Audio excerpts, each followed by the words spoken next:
Two 22-year-olds. One just walked across a stage and immediately opened a student loan statement. The other never enrolled, spent 4 years teaching herself a skill from her bedroom, and is already ahead. Not because she got lucky, but because the entire landscape underneath this decision has shifted since your parents made the same choice. Today, we're asking the question a lot of you are already quietly asking yourselves.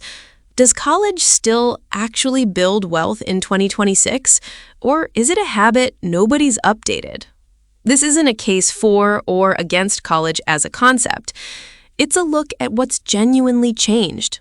The cost, the wage premium, and the sheer number of new paths to real money that didn't exist when this advice first got set in stone. Let's get into it.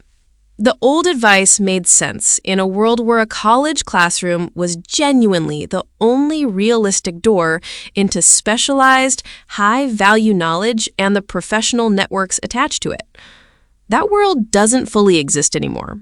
Coding, design, marketing, video production, sales, even large parts of finance and trades. A meaningful chunk of the actual skill can now be learned for free or nearly free from a phone, faster than a 4-year program was ever built to teach it. That doesn't mean the value dropped to zero.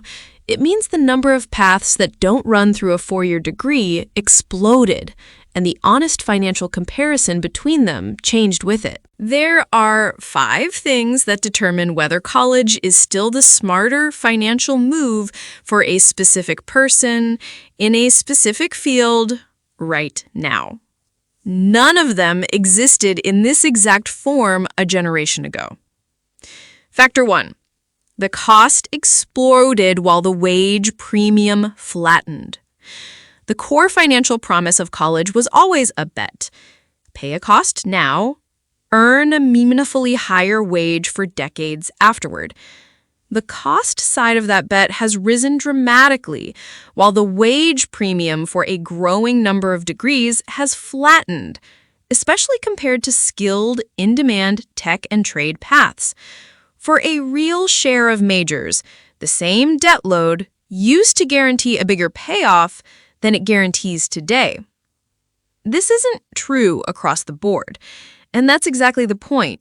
It's no longer safe to assume any degree automatically clears this bar the way it once did. Engineering and nursing and a handful of other specific in-demand fields still show a strong, measurable wage premium against their cost. A much larger group of degrees now shows a premium so thin that a disciplined, self-taught alternative in a high-demand skill can outperform it within just a few years.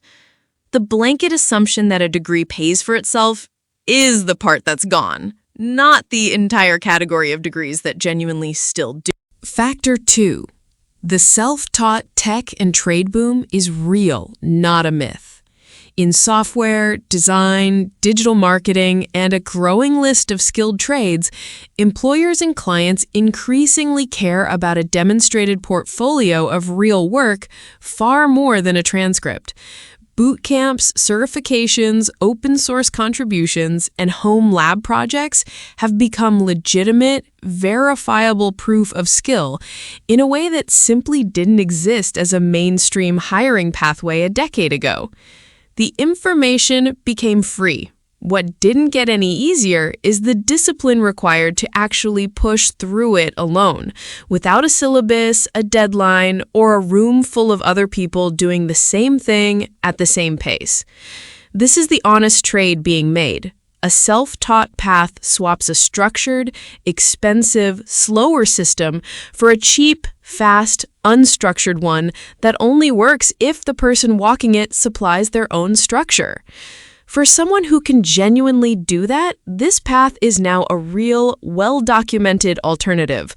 For someone who can't yet, it can quietly become for wasted years instead of for expensive ones. Factor 3. The content creation economy is a real wealth path with a real catch. Content creation, e-commerce, and solo digital businesses have genuinely produced real, documented wealth for people with no degree at all. And this path is more accessible than it's ever been. It's also the path most distorted by survivorship bias. The successes are the ones you see, and the much larger number of accounts that never broke through are, by design, invisible to you.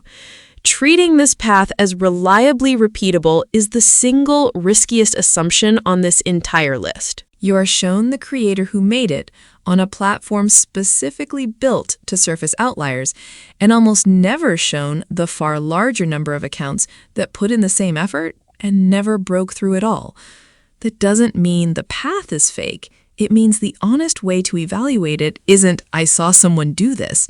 It's the same way you'd evaluate any other genuinely high-variance path, with a real backup plan, a realistic timeline, and an honest read on how replaceable that one success story actually is. Factor 4. Some fields still absolutely require the degree. Medicine, law, licensed engineering, and a range of other regulated professions still require a specific accredited degree as a legal, non-negotiable entry requirement, regardless of how talented or self-taught someone is. For these fields, the entire self-taught conversation simply doesn't apply, and the calculation collapses back to a straightforward one. The credential is the only door. This sounds obvious stated plainly, but it's the factor most often skipped in online debates about skipping college because the loudest success stories tend to come from the fields where it's genuinely optional. If you already know your target field requires the credential, the honest, useful question was never whether to go, it's how to go in a way that keeps the debt and the years reasonable, which is a completely different, much more practical conversation than the one most of this video is having. Factor 5. The real cost is 4 years of compounding you didn't get. Beyond the tuition itself, 4 years spent in school is 4 years not earning, not investing, and not compounding at exactly the point in life where an early dollar has the most time to grow. This opportunity cost rarely makes it into the conversation, but it's a real, quantifiable part of the true price of the degree on top of whatever debt comes with it.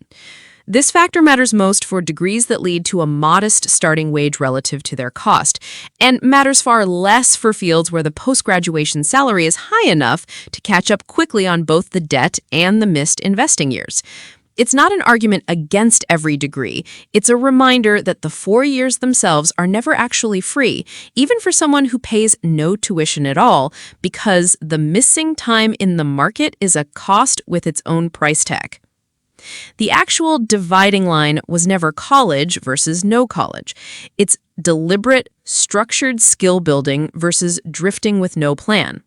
College used to be the default way most people got the deliberate part, which is why skipping it without replacing that structure with something else, a boot camp, a trade certification, a genuine portfolio building plan, is the actual risk, not the absence of a degree itself. Run the numbers a decade out, and the honest answer is that both paths can land you in a similar financial position, depending heavily on the specific field, the debt taken on, and how consistently the self-taught path was actually pursued with real discipline. Neither side of this comparison is automatically winning in 2026. The specific field and the consistency of the person walking either path decide it, far more than the path itself. Here is how to actually make this decision for yourself, instead of inheriting an answer built for a different generation. If you are aiming at medicine, law, or another licensed profession, this entire debate is already decided for you. Confirm this first, honestly, before anything else. If skipping college, you need a genuinely specific plan, a boot camp, a certification, a portfolio strategy, not just the absence of a plan. "I will figure it out" is the actual risk here, not the missing degree. Compare your specific degree's actual cost and typical starting wage against documented outcomes in your alternative path, not the single most viral success story you saw online. That comparison is the one worth making. Here's the reframe. College in 2026 is not a guaranteed win, And it is not a guaranteed scam. It's one legitimate, sometimes required, path among several genuinely viable ones. And the deciding factor was never the degree itself. It was whether the years, however you spent them, went toward a specific, deliberate skill or just went by. Figure out which door your field actually requires, build a real plan for whichever path you choose, and stop comparing your one life to someone else's highlight reel.